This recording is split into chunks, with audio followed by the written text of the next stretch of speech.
To help break this all down, we're joined by Kevin O'Leary. You know him as Mr. Wonderful from Shark Tank fame. He's also chairman of O'Leary Ventures. Great to have you. So is there any chance that Mexico and Canada can somehow get Trump to halt the tariffs that are supposed to take effect in a matter of hours? Well, they're all there right now in Washington. In the case of Canada, they have no leadership. There's no prime minister anymore. And that's been part of the problem. There's 25 more days of Justin Trudeau, who's a lame duck, but still throwing barbs at Trump, which makes him angry. That is a toxic relationship.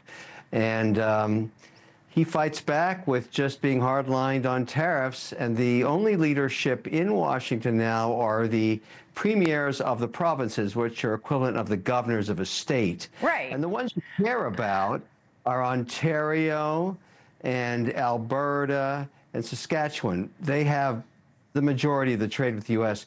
Now, here's the interesting thing about this situation, and I know that Navarro talked about this, but there's a lot of things going on in the background right now, including with Doug Burgum and with Howard Lutnick as well. Canada actually doesn't have a trade deficit with the United States if you take out energy, which it ships out of Alberta and the East Coast at a $13 a barrel. Kevin, let's just stick with the tariffs, because that's the story happening. We're not talking trade deficit. These tariffs aren't happening because there's a trade deficit. These tariffs are happening because Trump says Canada isn't doing enough to stop fentanyl at the border, even though a fraction of 1% of the fentanyl in this country comes across the northern border. Warren Buffett just called these tariffs an act of war.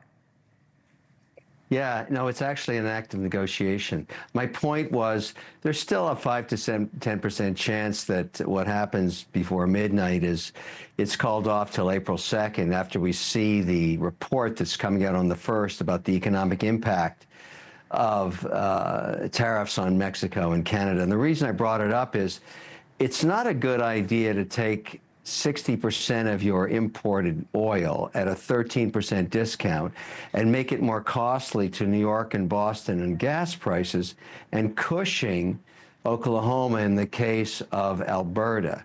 And so my guess is, and that's why it's only a 10%. And by the way, I may say something about this because I was involved in it.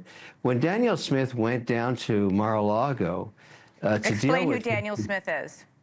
She is the premier of Alberta. She is the person that sells 3.4 million barrels every 24 hours to the United States. She's $300 billion, and that is the entire trade deficit with the United States. She's the queen bee on energy out of Canada. So she went down to Mar-a-Lago.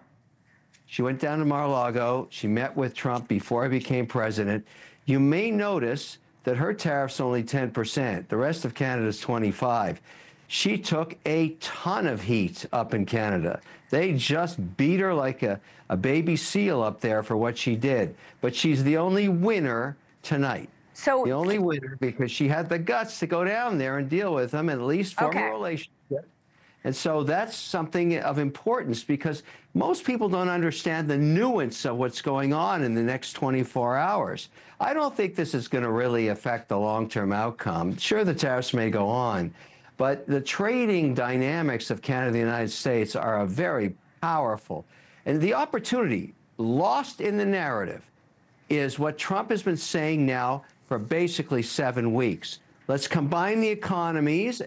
We don't have to buy the country. Let's combine the economies. And the Canadians are pretty unhappy now because they keep thinking the barb's being thrown by Trump at Trudeau about the 51st state. That's not even being discussed. Let's just stick with tariffs right now, because that's what's happening in a matter of hours, and that's what's freaking out the market. Maybe they're happening. Maybe. Thanks so much for watching. Go to joinnn.com to find NewsNation on your television provider.